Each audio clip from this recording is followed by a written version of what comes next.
Hey everyone, and welcome to this new series about latest Windows essential features. Today we talk about pausing Windows 10 updates. And to do so, what you have to do is click on your search bar over here, type down updates, click on this option that says check for updates.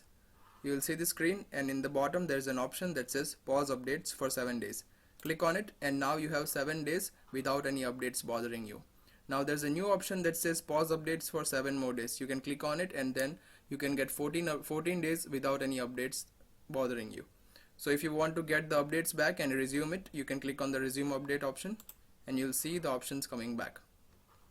Just to remind you, this will not start downloading the updates on itself if you are on a metered connection.